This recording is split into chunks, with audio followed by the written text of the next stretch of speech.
Drama serial गुलाम बादशाह जो कि बहुत अच्छा ड्रामा बन चुका है और जो है खुर्शीद उसे पता चल ही चुका है कि उसके यहाँ बेटी पैदा हुई थी और खुर्शीद भी अब अपने भाई की आंखों में आंखें डाल कर जाकर सवाल कर ही लेती है। लेकिन उसका भाई जो होता है वो तो पहले की तरह मुकर जाता है।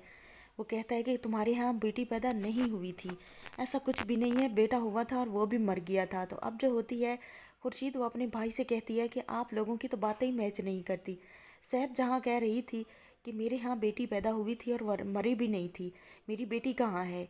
आज तक आप इतने पत्थर दिल हैं कि मेरी अजीतों का और मेरे बंद कमरे में रहने का आप पर कोई असर नहीं हुआ। कैसे भाई हैं आप? तो जहाँ दाद जो होता है, जहाँ दाद वो तो आप बहुत परेशान हो जाता है और बहुत गुस्सा भी हो जाता है अपनी बीवी पर। वो साहब जहाँ पर बहुत गुस्सा होता है कि उसने जाकर ऐसा भांडा क्यों फोड़ा। अब तो वो झूठ भी नहीं बोल सकेगा। जो होता है जहाँ दाद वो जाता है सैफ जहाँ के पास और उस पर हाथ उठाता है। उसे कहता है कि तुम्हें क्या ज़रूरत थी इतनी बातें बताने की खुर्शीद को। तो अब सैफ जहाँ जो होती है वो भी परेशान हो जाती है। अब जो होता है जहाँ दाद वो कहता है कि अब ये झूठ नहीं बोला जा सकता, इस बात को कैसे छुपाया जाए। जहांदाद से कहती है खुर्शीद कि मुझे मेरी बेटी जिंदा चाहिए। अब जो होता है जहांदाद वो कहता है कि तुम्हारी बेटी जिंदा नहीं है, तुम्हारी हाँ बेटी ज़रूर पैदा हुई थी, ये मैं मानता हूँ कि मुझसे गलती हुई, मैंने बेटा बता दिया, लेकिन वो वहीं पर मर गई थी। अब जो होती है खुर्शीद वो अपने भाई का गिरबान पकड़ लेती है और कहती है कि ये मैं तुम्हें माफ़ नहीं करूँगी। मेरी बेटी ज़िंदा है और मुझे ज़िंदा ही चाहिए, वो नहीं मरी थी, मुझे इस बात का पता है। अब मैंने सुराग लगा लिया है, अब आप जितना मुकर सकते हैं भाग सकते हैं भाग लें, लेकिन मैं अपनी बेटी लिए बगैर आप लोगों को छोड़ूंगी नहीं। अब जहाँ दाद की तो जान पे बन जाती है, उसकी इतनी बहुत इज्जत है और इतने लोग उसे जानते हैं और वो सियासत में है। अगर उसकी बहन ने उसका बांडा फोड़ दिया तो उसके साथ क्या होगा। अब जहांदाद जो होता है वो गुलाम को कॉल करता है। गुलाम से कहता है कि ये क्या नई मुसीबत तुम लेकर आ गए हो। मैं तुम्हें बता रहा हूँ कि ये सुंदरी जो लड़की है इसे ठिकाने लगा दो, जहाँ से लेकर आए हो वहीं इसे छोड़कर वापस आ जाओ।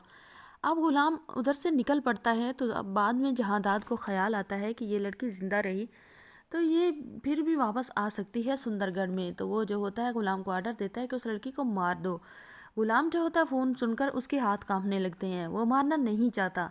तो अब जो होता है जहांदाद वो अपने गुंडे भेजता है, सुंदरी को अगवा करवा लेता है और अपने गुंडों से कहता है कि उसे मार दो। लेकिन अब बादशाह जो होता है वो भी गुलाम को तलाश करने की, उसे कॉल करने की कोशिश करता है। गुलाम को कॉल जब लगती है तो गुलाम से कहता है बादशाह कि तुम कहाँ गुम हो गए हो, तुम्हें पता नहीं है कि मैं अकेला हूँ, तुम्हें मेरे साथ होना चाहिए था। तो सारी कहानी जो होता है गुलाम बादशाह को बता देता है कि जिस मुर्दे को मैंने दफन किया था उसकी बेटी जो है वो अगवा हो गई है मेरे से। अब बादशाह जो होता है वो कहता है कि तुम मुझे उसकी तस्वीर भेजो, मैं तलाश करने की कोशिश करूँगा और तुम वापस आ जाओ। जैसे सुंदरी की तस्वीर बादशाह को सेंड की जाती है और साथ ही आशिक अली की तस्वीर भी होती है, तो जो होता है बादशाह वो ये तस्वीर लेकर भागता है अपनी पुप्पो की तरफ ताकि उसे सारी कहानी बता सके। और सुंदरी को देखकर वो तो शौक डर जाता है, ये तो वही लड़की है जिससे वो मोहब्बत करता है। जब पुप्पो को जाकर दिखाता है तो पुप्पो देखकर शौक डर जाती है, क्योंकि ये तो आशिक अली उसका हस्बैंड है और ये आशिक अली की अगर बेटी है तो ये तो पुप्पो की बेटी हुई।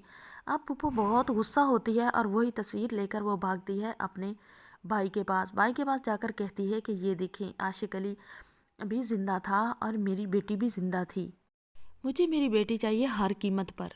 आप मेरी बेटी मुझे नहीं देंगे तो मैं पुलिस को बताऊंगी और आप पर एफआईआर दर्ज करवाऊंगी और आपको अरेस्ट करवा दूंगी। अब जहांदाद जो होता है वो तो आग बगोला हो जाता है। लेकिन आपकी क्या राय है, क्या खुर्शीद को माफ़ कर देना चाहिए जहांदाद और साहब जहां को, या फिर सुंदरी की तलाश जारी रखनी चाहिए और अपनी बेटी को तलाश करवा कर वापस लाना चाहिए? चैनल पर नहीं तो वीडियो को लाइक शेयर, चैनल को सब्सक्राइब ज़रूर।